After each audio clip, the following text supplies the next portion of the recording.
Hello বন্ধুরা, আজকে আমরা দেখব একটি আমেরিকান সুপারহিরো মুভি যার নাম ভেনম দি লাস্ট ডান্স মানে ভেনম পার্ট 3। আর বন্ধুরা, এই মুভি হয়তো ভেনম ফ্র্যাঞ্চাইজি শেষ মুক্তিপ্রাপ্ত মুভি, যেখানে আমরা ভেনমের মতো আরো অনেক এলিয়েন বা সিম্বিয়টসকে দেখতে পাবো।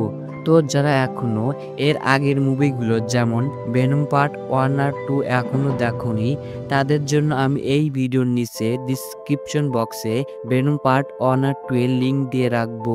অবশ্যই দেখে নেবে, তাহলে তোমাদের এই মুভিটি বুঝতে সুবিধা হবে। তো আর বেশি ইন্ট্রোডাকশন না দিয়ে আজকের মুভি এক্সপ্লেন ভিডিও শুরু করা যাক।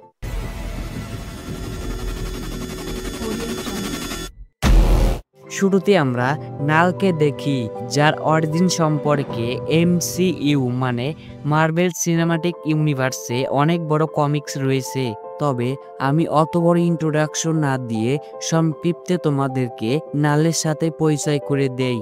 নাল হচ্ছে মূলত অন্ধকারের দেবতা, যে নিজেই সিম্বিয়টস মানে ভেনমদের মতো অনেক এলিয়েনকে বানিয়েছে। কিন্তু একদিন আলো এসে নাল এর সাম্রাজ্য ধ্বংস করে দিচ্ছিল। এই মতো অবস্থায় কিছু সিম্বিয়টস মিলে নালকে তাদের বানানো একটি জেলখানায় বন্দি করে রাখে, যেখান থেকে নালকে মুক্তি পেতে হলে তার কোডেক্সের প্রয়োজন। যাই হোক, নাল বর্তমানে কোডেক্সের অস্তিত্ব বুঝতে পারলেও সেটি কোথায় আছে তা সঠিকভাবে জানতে পারে না। তাই নাল তার এলিয়েন জেনোফেজদেরকে মাল্টিভার্সের বিভিন্ন জায়গায় পাঠিয়ে দেয় ওই কোডেক্সটি খুঁজে আনতে।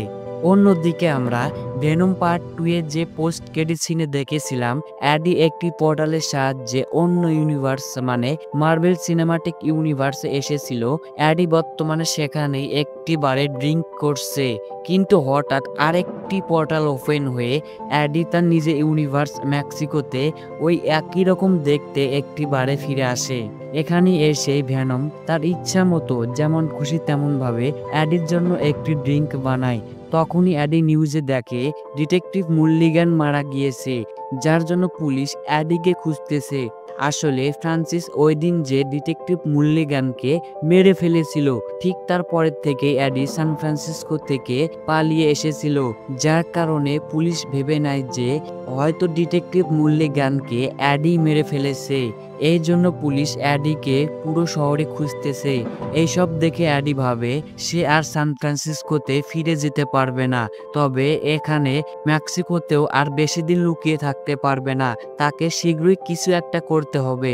তখনই অ্যাডির মনে পড়ে নিউ ইয়র্কে তার একজন পরিচিত উকিল রয়েছে, যাকে সে ব্ল্যাকমেল করে নিজেকে নির্দোষ প্রমাণ করতে পারবে। এই শুনে ভেনমও অনেক খুশি হয়ে যায়, কারণ সে অনেক দিন ধরেই স্ট্যাচু অফ লিবার্টি দেখতে চাইছিল।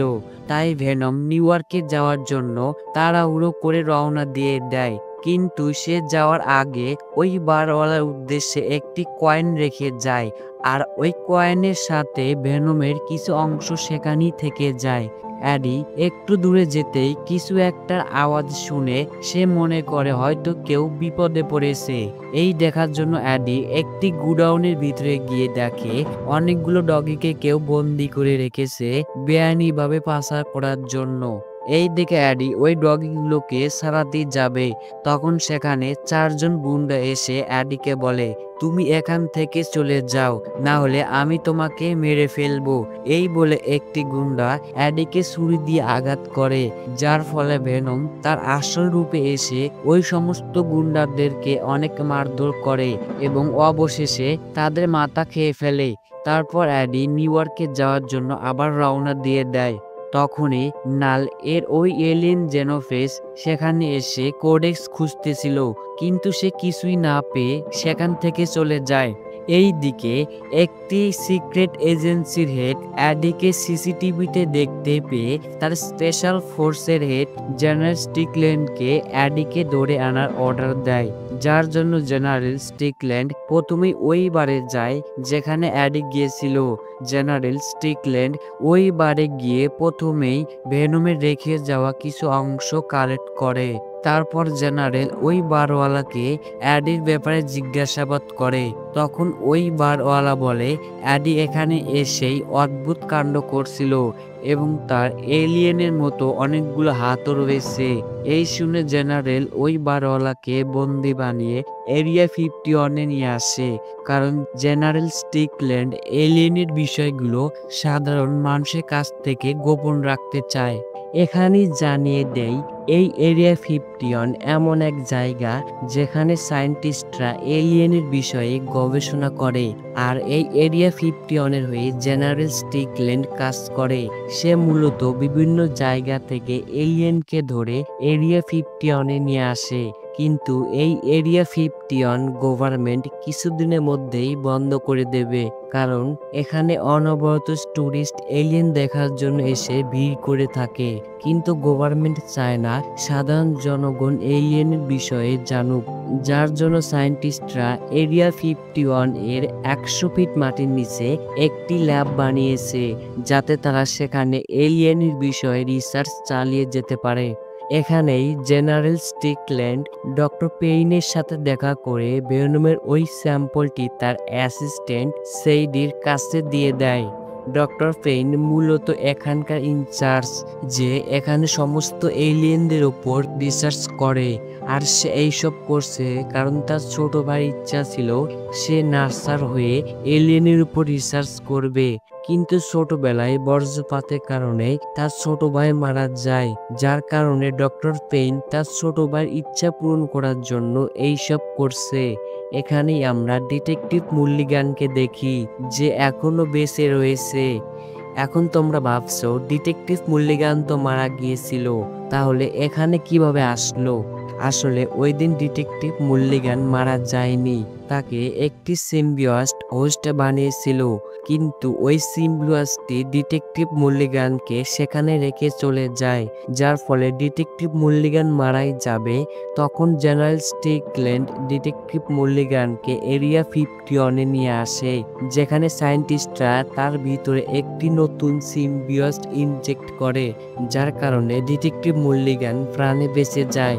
যাই হোক, ডক্টর পেইন জেনারেলকে বলে এটিই প্রথমবার যে আমরা কোনো সিম্বিয়টসকে কোনো মানুষের সাথে হোস্ট বানাতে সফল হয়েছি। চলো আমরা তার সাথে দেখা করে এলিয়েনদের সম্পর্কে আরো জানার চেষ্টা করি। এই বলে তারা দুইজন ডিটেকটিভ মুল্লিগানের কাছে ইন্টারোগেশন করার জন্য আসে, কিন্তু এখানে আসার আগে ডক্টর পেইন ও জেনারেল একটি স্যুট পরে নেয়। এই দেখে জেনারেল ডক্টর পেইনকে বলে আমাদের এলিয়েনদের কাছ থেকে কোনো সমস্যা আছে নাকি? ডক্টর পেইন বলে আমাদের কোনো সমস্যা নেই, কিন্তু আমাদের শরীরে ব্যাকটেরিয়া থেকে এলিয়েনদের সমস্যা হতে পারে। এই দেখে আমরা বুঝতে পারি ডক্টর পেইন এলিয়েনদেরকে কত পছন্দ করে। এনিওয়ে, ডক্টর পেইন ডিটেকটিভ মুল্লিগানের ভিতরে থাকা ওই সিম্বিয়টসকে বলে তোমরা এখানে কেন এসেছো? ওই সিম্বিয়সটি বলে আমরা নাল এর কাছ থেকে জীবন বাঁচাতে পৃথিবীতে পালিয়ে এসেছি, এবং সে ইউনিভার্সের বিভিন্ন জায়গায় তার এলিয়েন পাঠিয়ে দিয়েছে আমাদেরকে খুঁজে বের করার জন্য। যদি ওই এলিয়েন আমাদের খুঁজে পায় তাহলে আমাদের সবাইকে মেরে ফেলবে। কিন্তু জেনারেল এইসব কথা বিশ্বাস করে না। সে ডক্টর পেইনকে বলে আমি শিওর এরা পৃথিবীতে এসেছিল তাদের সাম্রাজ্য বিস্তার করার জন্য। তখন ডক্টর পেইন জেনারেলকে অনেকগুলো সিম্বিয়টস দেখিয়ে বলে এরা হয়তো সত্যি জীবন বাঁচাতে পৃথিবীতে পালিয়ে এসেছিল। এখানে আমরা যে সিম্বিয়টস গুলো দেখছি, এই সিম্বিয়টস গুলো আসলে ওই লাইফ ফাউন্ডেশনের রকেট ক্র্যাশ ল্যান্ডিং থেকে পালিয়ে এসেছিল সেই সিম্বিয়টস, যেগুলো জেনারেল স্টিকল্যান্ড ধরে এখানে নিয়ে এসেছে। অন্যদিকে অ্যাডি নিউ ইয়র্কে যাওয়ার জন্য একটি প্লেনের ছাদে উঠেছে, কিন্তু অ্যাডি উঁচু দেখে ভয় পেত, তাই ভেনম তার আসল রূপে আসে। এখানেই দেখি নাল এর যে কোডেক্সটি প্রয়োজন ছিল সেটি বর্তমানে অ্যাডের ভিতরেই রয়েছে। সেটি কিভাবে আমরা একটু পরেই জানতে পারবো। তো নাল এর ওই জেনোভেস এলিয়েনটি অ্যাডের ভিতরে কোডেক্সটি দেখে ফেলে, যার ফলে জেনোফেস এলিয়েনটি অনেক উঁচু লাফ দিয়ে ওই প্লেনের উপরে আসে। ফলে ভেনম আর জেনোফেস এলিয়েনের মাঝে লড়াই শুরু হয়। ভেনম কোনো মতে ওই জেনোফেস এলিয়েনকে প্লেনের ইঞ্জিনের ভিতরে দিয়ে দেয়, যার কারণে ওই এলিয়েনটি টুকরো টুকরো হয়ে নিচে পড়ে যায়। কিন্তু সে নিচে পড়েই আবার আগের মতো নিজে নিজেই ঠিক হয়ে যায়। ওইদিকে অ্যাডি উপর থেকে পড়ে যাচ্ছিল, তখন ভেনম প্যারাশুট হয়ে অ্যাডিকে নিচে সেফলি ল্যান্ডিং করায়। কিন্তু নিচে নেমে ভেনম অনেক ভয় পাচ্ছিল। এই দেখে অ্যাডি বলে, তুমি এত ভয় পাচ্ছ কেন? আর ওই এলিয়েন কে বা আমাদের ওপর কেন আক্রমণ করলো? তখন ভেনম বলে, ওই এলিয়েনের নাম হচ্ছে জেনোফেস, যে আমাদের মতো সিম্বিয়টসকে শিকার করে এবং সে নাল এর হয়ে কোডেক্স খুঁজতেছে, যেটি বর্তমানে আমাদের কাছে রয়েছে। এই জন্য ওই জেনোফেস এলিয়েনটি আমাদের উপর আক্রমণ করেছে। আর নাল যদি একবার কোডেক্স পেয়ে যায় তাহলে সে জেলখানা থেকে মুক্তি হতে পারবে। আর সে যদি একবার জেলখানা থেকে মুক্তি পায় তাহলে সে পুরো ইউনিভার্সকে ধ্বংস করে ফেলবে। এই শুনে অ্যাডি বলে, ওই কোডেক্স আমাদের কাছে কিভাবে আসলো? তখন ভেনম বলে, তুমি একবার মারা গিয়েছিলে, তাই আমি তোমাকে আবার জীবিত করেছি। আর যদি কোনো সিম্বিয়টস তার হোস্টকে মৃত্যুর পর আবার জীবিত করে তাহলে তাদের মাঝে তৈরি হয় কোডেক্স। আর এই কোডেক্স ওই জেনোফেস এলিয়েনটি তখনই দেখতে পারবে যখন কোনো সিম্বিয়টস তার আসল রূপে থাকে। তাই আমি আর আসল রূপে আসতে পারবো না। এই শুনে অ্যাডি বলে, এই কোডেক্সের হাত থেকে কোনো মুক্তি পাওয়ার উপায় আছে কি? ভেনম বলে, না, যতদিন আমরা দুইজন থাকবো ততদিন এই কোডেক্সও থাকবে। অ্যাডি বলে, ঠিক আছে, আগে আমরা নিউ ইয়র্কে যাই, তারপর এইসব বিষয় নিয়ে ভাববো। এই জন্য ভেনম একটি ঘোড়াকে তার হোস্ট বানায় এবং অনেক স্পিডে অ্যাডিকে নিয়ে নিউ ইয়র্কে যাওয়ার জন্য রওনা দিয়ে দেয়। অন্যদিকে জেনারেল ওই প্লেনে ঘটনা শুনে বুঝতে পারে যে অ্যাডি বর্তমানে সেখানেই রয়েছে। এই জন্য সে তার স্পেশাল ফোর্স নিয়ে অ্যাডির কাছে গিয়ে তার এজেন্টদের বলে, তোমরা অ্যাডিকে মেরে তার কাছ থেকে ওই সিম্বিয়সটি নিয়ে এসো। এই শুনে এজেন্টরা অ্যাডির ওপর সনিক সাউন্ড দিয়ে আক্রমণ করে। ফলে ভেনম আর অ্যাডি আলাদা হয়ে তাদের পাশে থাকা একটি নদীর ভিতরে পড়ে যায়। তখন এজেন্টরা ওই নদীর ভিতরে গিয়ে অ্যাডির ওপর আক্রমণ করে। অ্যাডি একটি এজেন্টের সাথে লড়াই করতে গিয়ে ভুলবশত ওই এজেন্টকে গুলি করে মেরে ফেলে। অন্যদিকে বাকি এজেন্টরা ভেনমকে ধরার চেষ্টা করছিল, কিন্তু ভেনম তাদের ফাঁকি দিয়ে কোন মতো সেখান থেকে পালিয়ে যায়। তখন ভেনম দেখে অ্যাডি ঝর্ণার উপর থেকে পড়ে যাবে। এই দেখে ভেনম অ্যাডির কাছে যায় এবং তার আসল রূপে এসে অ্যাডিকে নিয়ে ঝর্ণার ভিতরে পড়ে যায়। কিন্তু ভেনম তার আসল রূপে আসায় ওই এলিয়েন জেনোফেসটি অ্যাডির লোকেশন জেনে ফেলে, যার কারণে শীঘ্রই ওই জেনোফেস এলিয়েনটি সেখানে চলে আসে, যাকে দেখে ভেনম আবার অ্যাডির ভিতরে যায়। এই জন্য ওই জেনোফেস এলিয়েনটি কোডেক্স দেখতে পাচ্ছিল না। তবে ওই এজেন্টরা জেনোফেস এলিয়েনকে দেখে ভয় পেয়ে তার ওপর গুলি চালাতে শুরু করে। এই জন্য জেনোফেস এলিয়েনটি দুইজন এজেন্টকে মেরে ফেলে। এই সুযোগে অ্যাডি সেখান থেকে পালিয়ে যায়। এইসব দেখে জেনারেল স্টিকল্যান্ড ডক্টর পেইনকে ভিডিও কল দিয়ে বলে, এখানে আরেকটি এলিয়েন মনস্টার চলে এসেছে, যে আমার 3জন এজেন্টকে মেরে ফেলেছে।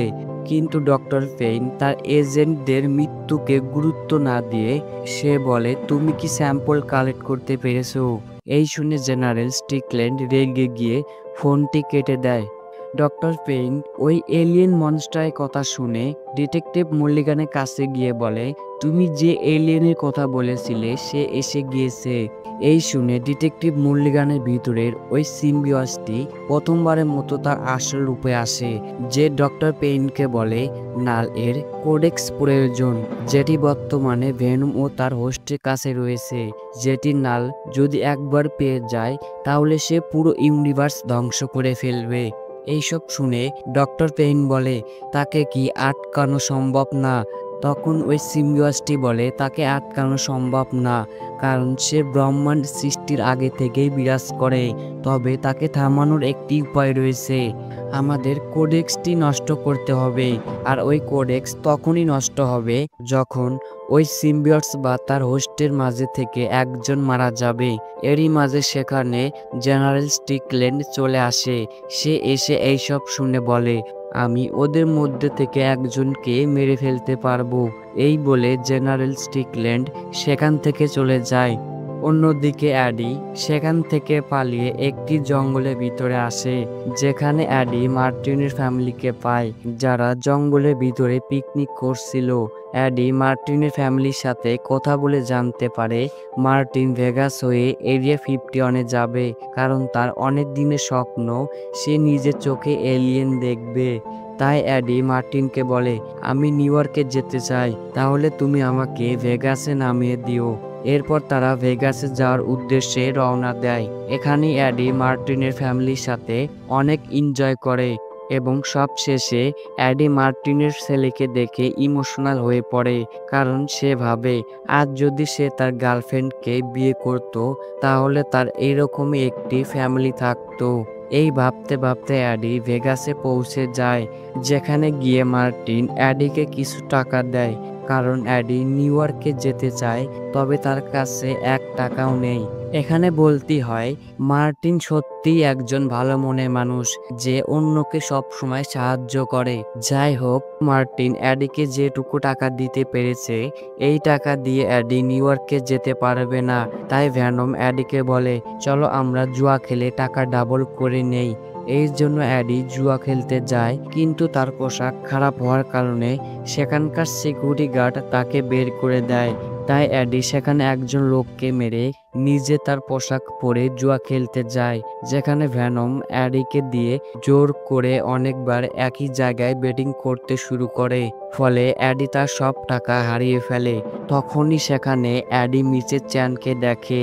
তোমরা নিশ্চয়ই মিসেস চ্যানকে ভুলে যাওনি, যাকে আমরা ভেনম পার্ট 1 থেকেই দেখে আসতেছি।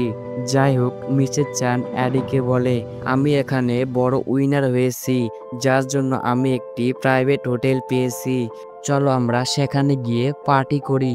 ওইদিকে জেনারেল স্টিকল্যান্ড সিসিটিভির মাধ্যমে অ্যাডির লোকেশন জেনে ফেলে। এজন্য সে অ্যাডির কাছে যাওয়ার জন্য প্রস্তুতি নিচ্ছিল, কিন্তু সে অ্যাডির কাছে যাওয়ার আগে ওই সিক্রেট এজেন্সির হেড এর কাছ থেকে এই এরিয়া 51-এর ইনচার্জ ডক্টর পেইনের বদলে নিজে হয়ে যায়। অন্যদিকে ভ্যানম অনেক দিন পর মিসেস চ্যানের সাথে দেখা করে অনেক খুশি হয়ে যায়, যার কারণে সে ওই এলিয়েন জেনোফেসের কথা ভুলে গিয়ে তার আসল রূপে এসে মিসেস চ্যানের সাথে ডান্স করতে শুরু করে, যার কারণে ওই জেনোফেস এলিয়েনটি অ্যাডের ভিতরে থাকা কোডেক্সটি দেখে ফেলে। তাই ওই জেনোফেস এলিয়েনটি খুব তাড়াহুড়ো করে ভ্যানমের কাছে চলে আসে, যাকে দেখে ভেনম আবার অ্যাডি শৈলের ভিতরে প্রবেশ করে, যার ফলে ওই জেনোফেস এলিয়েনটি আর কোডেক্স দেখতে না পেয়ে সেখান থেকে চলে যায়। তখনই সেখানে জেনারেল স্টিকল্যান্ড এর স্পেশাল ফোর্স এসে অ্যাডির উপর সনিক সাউন্ড দিয়ে আক্রমণ করে। ফলস্বরূপ অ্যাডি ও ভেনম আলাদা হয়ে যায়। তখন তারা ভেনমকে বন্দি বানায় এবং অ্যাডিকে অজ্ঞান করে এরিয়া 51-এর সিক্রেট ল্যাবে নিয়ে যায়। এই দেখে জেনোফেস এলিয়েনটি তাদের পিছে পিছে ওই এরিয়া 51-এর সিক্রেট ল্যাবের ভিতরে যায়। এখানেই ডক্টর পেন ভেনমকে তার আগের বন্দি বানানো সিম্বিয়সের সাথে রেখে দেয়, তবে তার অ্যাসিস্ট্যান্ট সেডি ভেনমকে বারবার দেখছিল। যাই হোক, এখানে অ্যাডি ডিটেকটিভ মুলিগানকে দেখে অবাক হয়ে যায়, কিন্তু ডিটেকটিভ মুলিগানের ভিতরে ওই সিম্বিয়সটি তার আসল রূপে এসে অ্যাডিকে বলে, এখানে আমাদের মতো আরো সিম্বিয়স রয়েছে, যাদের সাহায্য নিয়ে তুমি নাল এর হাত থেকে কোডেক্সটি বাঁচানোর চেষ্টা করো। তখনই সেখানে জেনারেল স্টিকল্যান্ড এসে ডক্টর পেইনকে বলে, তুমি আর এখন এখানকার ইনচার্জ না, তাই তুমি এখান থেকে চলে যাও। আমি অ্যাডির কাছ থেকে আমার এজেন্টকে মেরে ফেলার বদলা নেব। এই বলি জেনারেল অ্যাডির উপর গুলি চালায়। তখনই ডক্টর পেইনের অ্যাসিস্ট্যান্ট সেডির কাছ থেকে ভেনম বের হয়ে অ্যাডিকে বাঁচিয়ে নেয়। আসলে সেডি যখন ভেনমকে দেখছিল তখনই সেডি ভেনমকে তার কাছে নিয়ে নেয়, কারণ সেও ডক্টর পেনের মতো এলিয়েনদেরকে অনেক পছন্দ করে।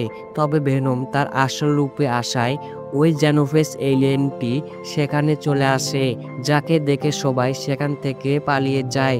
শুধু ভেনম সেখানে ছিল। এই মুহূর্তে সেখানে ডিটেকটিভ মুরলিগানের ওই সিম্বিয়সটি এসে ভেনমকে বলে, তুমি এখান থেকে পালিয়ে যাও, একে আমি থামিয়ে রাখছি।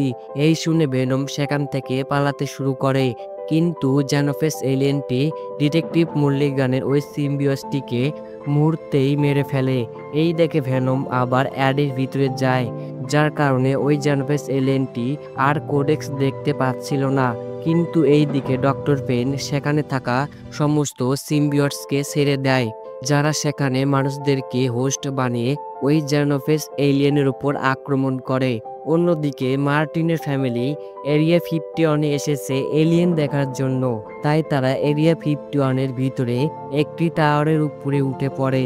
ওইদিকে সমস্ত সিম্বিয়টস মিলেও ওই জেনোফেস এলিয়েনের সাথে লড়াই করে পেরে উঠছিল না। এই দেখে ভেনম সমস্ত সিম্বিয়টসকে বলে, তোমরা আমাকে যেভাবেই হোক এখান থেকে বাইরে নিয়ে যাও। তাই সমস্ত সিম্বিয়টস মিলে অ্যাডিকে বাইরে নিয়ে আসে। এই দেখে মার্টিন অবাক হয়ে যায় যে অ্যাডিও এলিয়েনদের সাথে রয়েছে। তখন সেখানে ওই জেনোফেস এলিয়েনটি চলে আসে, যার ফলে জেনোফেস এলিয়েন ও সিম্বিয়টসদের মাঝে লড়াই শুরু হয়। এই সুযোগে অ্যাডি সেখান থেকে পালাতে শুরু করে। তখন সে লক্ষ্য করে সেখানে মার্টিনের ফ্যামিলি রয়েছে। এই দেখে অ্যাডি তাদের সাথে দেখা করে।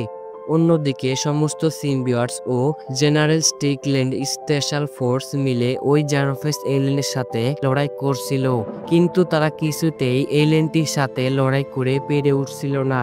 আর ওই লড়াইয়ের ফলে মার্টিনের ফ্যামিলি যে টাওয়ারের উপরে ছিল সেটি ভেঙে যায়। তখন অ্যাডি ও কিছু সিম্বিয়টস মিলে মার্টিনের ফ্যামিলিকে বাঁচিয়ে নেয়। এই দেখে ডক্টর পেন এসে অ্যাডিকে বলে, তুমি এখান থেকে পালিয়ে যাও, আমি এদের গাড়িতে রেখে আসতেছি। এই বলে ডক্টর পেন মার্টিনের ফ্যামিলিকে গাড়িতে রেখে আসে। এই দিকে ওই জেনোফেস এলিয়েনটি একটি সিগন্যাল পাঠায়, যার কারণে নাল আরো জেনোফেস এলিয়েন পাঠিয়ে দেয়। এই দেখে অ্যাডি জেনারেলকে বলে, আমি এদের এক জায়গায় একত্র করার চেষ্টা করছি, আর যখন এরা এক জায়গায় একত্র হবে তখন তুমি এদের উপর আক্রমণ করবে। এই বলে ভেনম তার আসল রূপে আসে। তখনই ওই জেনোফেস এলিয়েনগুলো কোডেক্স দেখতে পেয়ে সবাই অ্যাডির পিছে ছুটতে থাকে। অ্যাডি সমস্ত জেনোফেস এলিয়েনদেরকে একত্র করলে জেনারেল স্টিকল্যান্ড হেলিকপ্টার দিয়ে তাদের উপর মিসাইল অ্যাটাক করে। কিন্তু এই মিসাইল অ্যাটাকে ওই জেনোফেস এলিয়েনগুলোর কিছুই হয় না। উল্টে এই অ্যাটাকের কারণে অ্যাডি ও জেনারেল স্টিকল্যান্ড গুরুতর আঘাত পায়। তবে ভেনম অ্যাডিকে নিয়ে একটি জায়গায় লুকিয়ে পড়ে, যেখানে ভেনম অ্যাডিকে বলে, আমরা যদি একবার নিউ ইয়র্কে গিয়ে লিবার্টি টাওয়ার দেখতে পেতাম। এই শুনে অ্যাডি বলে, আমরা অবশ্যই নিউ ইয়র্কে যাব, কিন্তু আগে এইসব ঝামেলা শেষ করি। তখন ভেনম বলে, আমরা এই এলিয়েনগুলোর সাথে লড়াই করে কখনোই জিততে পারবো না, তবে আমার কাছে একটি প্ল্যান রয়েছে। এই বলে ভেনম তার আসল রূপে এসে সেখানে থাকা সমস্ত জেনোফেস এলিয়েনদের তার ভিতরে নিয়ে নেয়। এরপর ভেনম সেখানে থাকা একটি অ্যাসিড দিয়ে জিনিসপত্র গোলানো মেশিনের কাছে এসে অ্যাডিকে তার ভিতর থেকে বের করে দেয়। এই দেখে অ্যাডি বলে, তুমি এটা করতে পারো না, আমরা দুজন সব কাজ একসাথেই করব। ভেনম বলে, সেটি কোনো প্রয়োজন নেই, তুমি শুধু আমাকে মনে রেখো। এইসব দেখে জেনারেল স্টিকল্যান্ড ওই মেশিনটি চালু করে দেয়। তখন ভেনম অ্যাডিকে একটি স্টিলের শিল্ড দিয়ে ঢেকে দেয়, যাতে অ্যাডির অ্যাসিড দিয়ে কিছুই না হয়। কিন্তু ওই মেশিনটি চালু করার ফলে অ্যাসিডগুলো এদিক ওদিক ছুঁড়ে পড়ছিল। এই দেখে জেনারেল স্টিকল্যান্ড সেখানে নিজেই সুইসাইড করে। ওইদিকে ডক্টর পেইন ও তার অ্যাসিস্ট্যান্ট সেখান থেকে পালাতে শুরু করে, কিন্তু তারা পালানোর আগেই সেখানে একটি বিস্ফোরণ হয়, যার কারণে ডক্টর পেইনের কাছে থাকা একটি সিম্বিয়টসের স্যাম্পল ভেঙে নিজে একটি নিউ সিম্বিয়টস হয়ে খুব দ্রুত সেখান থেকে তার অ্যাসিস্ট্যান্টকে নিয়ে একটি সেফ জায়গায় চলে আসে। এবং এই ডক্টর পেইনকেই হয়তো আমরা এর পরে কোনো মুভিতে নতুন ভেনম হিসাবে দেখতে পারি। অ্যানিওয়ে ওই দিকে অ্যাডি সেখানেই অজ্ঞান হয়ে যায়। এরপর অ্যাডি যখন জ্ঞান ফেরে তখন অ্যাডির কাছে একটি গভর্নমেন্টের লোক এসে বলে, তুমি আমাদের জন্য যা করেছো সেটি আমরা কোনোদিনও ভুলবো না। তাই তুমি সান ফ্রান্সিসকোতে যা কর্মকাণ্ড করেছিলে বা এখানে যা করেছো এইসব রেকর্ড আমরা চিরদিনের জন্য মুছে দিয়েছি। এখন থেকে তুমি স্বাধীনভাবে চলাফেরা করতে পারবে। তবে তুমি যদি এই এলিয়েনগুলোর বিষয়ে কাউকে বলো তাহলে তোমাকে আমরা জেলে বন্দি করে রাখবো। কিন্তু অ্যাডি এইসবে একদমই খুশি ছিল না। তার শুধু বারবার ভেনমের কথা মনে পড়ছিল, যে তারা কিভাবে একসাথে সময় কাটিয়েছিল। অন্যদিকে নাল আমাদের একটি মেসেজ দেয়। সে বলে, এবার আমি হেরে গিয়েছি তো কি হয়েছে, যেভাবেই হোক আমি এখান থেকে মুক্তি হয়ে এই ইউনিভার্স ধ্বংস করে ফেলবো। এখানেই এই কাহিনী শেষ হয়। কিন্তু আমরা পোস্ট ক্রেডিট সিনে দেখি ওই এরিয়া 51-এ একটি ভাঙা ভেনমের স্যাম্পলের কাছে একটি আরশোলা ঘোরাঘুরি করছে। এর মানে আমরা এরপরে কোনো মুভিতে আবার ভেনমকে দেখতে পারি। তো ভিডিওটি ভালো লাগলে একটি লাইক দিন এবং চ্যানেলটি সাবস্ক্রাইব করে পাশেই থাকুন। তাহলে দেখা হবে অন্য কোনো ভিডিওতে। আজকের জন্য বিদায়।